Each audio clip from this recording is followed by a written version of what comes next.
Hello students, welcome to English explainer. आज हम पढ़ेंगे क्लास 10 की पोम थर्ड, जिसका टाइटल है a tiger in the zoo, जिसको लिखा है लेस्ली नॉरिस ने।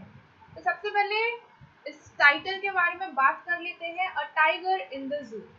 तो बहुत ही सिंपल टाइटल है जिसमें लिखा हुआ है कि एक टाइगर जो कि जू में है। अब जो पोएट है लेस्ली नॉरिस, उन्होंने इस पोम में टाइगर के दो डिस्क्रिप्शन दिए हैं।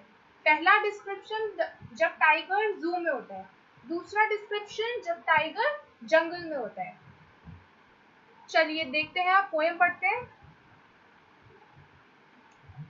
पोएम बिगिन होती है, he stalks in his vivid stripes.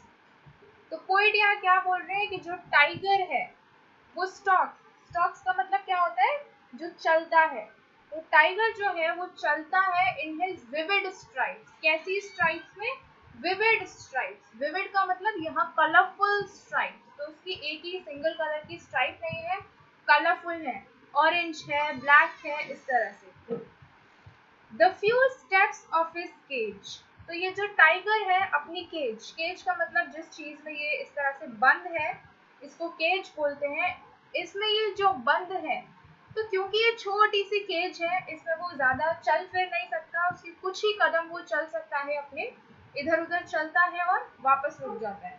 तो टाइगर के बारे में पोएट यही एक्सप्रेस कर रहे हैं और एक्सप्लेन कर रहे हैं कि ये जो टाइगर है, सबसे पहले तो विविड यानी कलरफुल स्ट्राइप्स बनी है इसकी बॉडी पे। इसका मतलब पोइट इसे यहाँ पर ब्यूटिफाई कर रहे हैं, इसकी ब्यूटी को डिफाइन कर रहे हैं। फिर पोइट कहते हैं अपनी केज में ये थोड़े से स्टेप्स, बिल्कुल कुछ ही स्टेप्स चल पाता है। On pads of the velvet quite. Velvet एक तरह का फैब्रिक होता है जिसे हम यहाँ देख सकते हैं। जो पैड्स होते हैं यानी टाइगर के जो ये यहाँ पर पॉज होते हैं, पैड्स होते हैं, ये रहे, उसे पोइट ने वेलवेट से कंपेयर किया है। वो कहते हैं वो इतने ज्यादा सॉफ्ट है, ऐसा लगता है जैसे कि वेलवेट का फैब्रिक हो। और इसी वजह से उसे क्वाइट यानी शांत बोला गया है। क्यों? क्योंकि टाइगर के जब पॉज एकदम वेलवेट जैसे सॉफ्ट है, तो जब वो चलता है ना तो कोई आवाज नहीं क्रिएट करता है, जिसकी वजह से पोइट ने उसे क्या बोला है, क्वाइट बोला है। फिर पोइट कहते हैं इन हिज क्वाइट रेज। अब ये जो टाइगर है अपनी केज में छोटे छोटे कदम चल रहा है। इसकी जो बॉडी है वो पोइट ने डिफाइन की है, विविड स्ट्राइप्स बनी हुई है। इसके जो पॉज है वो वेलवेटी है, मतलब वेलवेट के जैसे बहुत ही ज्यादा सॉफ्ट है। लेकिन जो टाइगर के एक्सप्रेशन है वो कैसे हैं, बहुत ही ज्यादा क्वाइट, शांत तो है लेकिन गुस्से में है। अब ये टाइगर गुस्से में क्यों है? ऐसा इसलिए है कि टाइगर को पसंद है फ्रीडम। कोई भी एनिमल हो, उसे क्या पसंद होती है? फ्रीडम पसंद होती है। कोई भी नहीं चाहता कि उसे इस तरह से केज में बंद करके रखा जाए। अब ये जो टाइगर है इतना ज्यादा पावरफुल क्रिएचर है, हमारा नेशनल एनिमल है, ये सब होने के बाद भी ये गुस्से में है यहाँ पर, क्योंकि इसके पास कोई फ्रीडम नहीं है। इसकी जो पावर है वो इसी केज में बंद है, कन्फाइंड है, अब ये कुछ नहीं कर सकता। तो अपनी जो इस गुस्से में अपनी केव में ये चल रहा है, लेकिन क्वाइट है, शांत है, क्योंकि ये कुछ कर नहीं सकता है। उसके बाद पोइट कहते हैं he should be lurking in shadow। अब ये जो टाइगर है इसको केज में ना होने की जगह कहाँ होना चाहिए? इसके नेचुरल हैबिटेट में होना चाहिए, जहाँ से ये बिलोंग करता है। और कहाँ से बिलोंग करता है? जंगल से बिलोंग करता है। तो इसको कहाँ होना चाहिए? he should be lurking in shadow। अब लर्किंग का यहाँ पर क्या मतलब होता है? तो लर्किंग का मतलब होता है इस तरह से हाइड हो जाना बुशेस में। बुशेस का मतलब ये जो बड़ी बड़ी ग्रासेस होती है, इसमें ये टाइगर जो है इसको जंगल में छुपा हुआ होना चाहिए। और क्या करेगा वहां पर? Sliding through the long grass. तो लंबी लंबी ग्रासों के थ्रू ये होता हुआ गुजरेगा, शैडो में उसकी लंबी लंबी जो ग्रासेस है उसमें छुप जाएगा।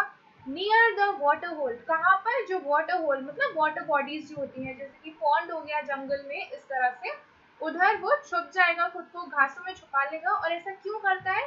क्योंकि एक प्लम्प डियर की खोज में होता है। अब एक टाइगर, हंग्री टाइगर, अपना जिस तरह से शिकार करता है, जिस तरह से वो हंटिंग करता है, ये उसका तरीका होता है। सबसे पहले तो खुद को वो छुपा लेता है बड़ी बड़ी घासों में, ग्रासेस में, बुशेस में, और उनकी जो अंधेरा होता है, परछाई जो होती है, उसमें खुद को एकदम से ढक लेता है। वाटर बॉडी के पास ऐसा करता है क्योंकि वहां पर इस तरह के प्लम्प डियर, प्लम्प का मतलब होता है हेल्दी डियर, आते हैं और पानी वगैरह पीते हैं, इसी मोमेंट पे मौका देके ये अपना शिकार करता है। तो ये जो स्टैंजा था ये बात करता है टाइगर इन जंगल, और प्रीवियस स्टैंजा बात कर रहा था टाइगर इन जू। चलिए, he should be snarling around houses at the jungle's edge। Snarling का यहाँ पर क्या मतलब है? साउंड्स क्रिएट करना। जैसे एनिमल्स, अलग अलग एनिमल्स अलग अलग तरह के साउंड्स क्रिएट करते हैं, वही पोइट कहते हैं कि ये जो टाइगर है इसको क्या करना चाहिए? साउंड्स स्नार्ल करना चाहिए, रोर करना चाहिए, दहाड़ना चाहिए। कहाँ पर? अराउंड हाउसेस, लोगों के घरों के पास। एट द जंगल्स एज, जंगल की किनारी पर। bearing his white fangs, his claws terrorizing the village। अब पोइट यहाँ पे कहते हैं bearing मतलब शो करना उसके white fangs, fangs मतलब इसके ये जो दो टीथ होते हैं ना, लंबे लंबे से शार्प से, इन टीथ को इसे शो करना चाहिए जब ये दहाड़ता है तब। और अपने जो क्लॉज हैं, क्लॉज का मतलब होता है अपना जो पंजा होता है वो भी दिखाना चाहिए। और क्या करना चाहिए? टेरराइज करना चाहिए, यानी विलेज के लोगों को डराना चाहिए। तो यहाँ पर पोइट क्या डिस्क्राइब कर रहे हैं कि ये जो टाइगर है ये बहुत ही ज्यादा फेरोशियस एनिमल होता है, इससे लोग बहुत ज्यादा डरते हैं इसकी दहाड़ से। और ये इतना ज्यादा फेरोशियस पावरफुल होता है इन सब के होने के बावजूद भी। ये तो इसकी रियल लाइफ ऐसे होती है, लेकिन अभी इसकी क्या कंडीशन है एट प्रेजेंट? ये जंगल में, ये सॉरी जू में कन्फाइंड है, वहां पर बंधा हुआ है। अब ये जो स्टैंजा है ये भी बात करता है टाइगर इन जंगल। फिर पोएट कहते हैं but he is locked in a concrete cell. अब ये जो टाइगर है वो किस में लॉक्ड है? इस तरह के कॉन्क्रीट सेल में लॉक्ड है। कॉन्क्रीट का मतलब होता है बहुत ही मजबूत सा सेल बना दिया है इसके लिए, जिसमें इसको बंद करके रखा हुआ है। और कंक्रीट का मतलब ये भी होता है कि जो बिल्डिंग की जो ब्रिक्स होती है इन सब का यूज करके, जैसे कि सीमेंट, वाटर, इस तरह की चीजों का यूज करके एक बहुत ही तगड़ा सा सेल बना दिया है और उसमें इस टाइगर को लॉक कर दिया है। अब जब सेल की बात आ गई तो हम टाइगर इन जू की बात कर रहे हैं। His strength behind bars। तो बार्स यहाँ पर क्या है? ये जो स्क्वायर्स बने हो गए ना क्रिस क्रॉस इस तरह से, ये है बार्स। इसके पीछे टाइगर है, और टाइगर की जो स्ट्रेंथ है, इसकी जो पावरफुलनेस है, इसकी जो फेरोशियसनेस है, इसकी जो ताकत है, वो सब इस बार के पीछे है। और ऐसा क्यों है कि इतनी ज्यादा पावरफुल होने के बाद भी, इतनी ज्यादा स्ट्रेंथ होने के बाद भी, ये बात बहुत दुखी की है कि ये जो टाइगर है इसकी जो स्ट्रेंथ है ये बार्स के बिहाइंड ही है, ये कुछ नहीं कर सकता। Stalking the length of his cage, क्या करता रहता है? अपनी जो केज है उसकी जो लेंथ है, लंबाई है, उसको स्टॉक करता रहता है, मीन्स मेजर करता रहता है, चलता रहता है उसी में। इग्नोरिंग विजिटर्स, और क्या करता है? जो विजिटर्स आते हैं उस केज में, उस जू में, उनको इग्नोर करता है। अब उन्हें इग्नोर क्यों करता है ये टाइगर? ऐसा इसलिए है क्योंकि जो लोग हैं, जो ह्यूमंस हैं, जो टूरिस्ट हैं, ट्रैवलर्स हैं, वो जू में आते हैं और इस टाइगर को देखते हैं, इसको चिढ़ाते हैं, इसके साथ खेलते हैं, जो भी करने को इसको ट्राई करते हैं। लेकिन जो टाइगर है, अब इसको आता है गुस्सा, लेकिन अपना गुस्सा ये उनको दिखा नहीं सकता क्योंकि इसकी जो ताकत है वो बार के बिहाइंड है। तो ये कितने भी एफर्ट्स कर ले अपनी केज में, लेकिन ये कुछ कर नहीं सकता। इसीलिए, क्योंकि ये कुछ कर नहीं सकता, इसीलिए अपने जो विजिटर्स हैं उनको ये इग्नोर करता है, क्योंकि इसकी जो पावर है वो रिस्ट्रिक्ट हो रही है उसी केज में। तो पोएट हमें इस पोएम के थ्रू यही बताते हैं कि जो टाइगर है इसकी जो कंडीशन है कितनी अलग है केज में और कितनी अलग है जंगल में। फिर वो कहते हैं he hears the last voice at night। अब ये जो टाइगर है ये आखिरी वॉइस, आखिरी आवाज कब सुनता है? नाइट में सुनता है। जो लास्ट वॉइस वो सुनता है वो नाइट में सुनता है। और किसकी सुनता है? Patrolling cars. तो पेट्रोलिंग कार्स क्या होती है?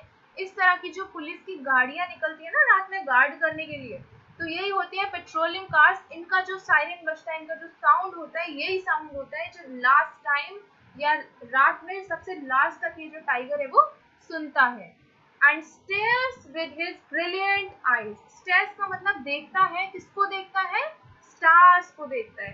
तो यहाँ पर पोएट ने बोला है कि जो टाइगर की आईज है वो कैसी है, ब्रिलियंट आईज है, जो रात में इस सायरन की वॉइस को सुनती है, साथ ही साथ स्टार्स को वो देखता रहता है। तो ये बहुत ही दयनीय कंडीशन, बहुत ही सैड डिस्क्रिप्शन दिया है पोइट ने टाइगर का इस पोएम के थ्रू। और हमें यहाँ पता चलता है कि इस तरह से कन्फाइंड होना कितनी दुख की बात है। इतना ज़्यादा फेरोशियस टाइगर के होने के बाद भी उसकी जो पावरफुलनेस है, उसका जो स्ट्रेंथ है, उसकी जो फ्रीडम है, वो सब इन्हीं बार्स के पीछे है और वो कुछ नहीं कर सकता। और इतना दुखी टाइगर पूरी रात सोता भी नहीं है, सिर्फ स्टार्स की तरफ कंटिन्यूअसली ग्लेयर करता रहता है, कंटिन्यूअसली स्टेयर करता है, कंटिन्यूअसली देखता रहता है। So this was all about this poem. If you like my video, then like it, share it and subscribe it. Thank you.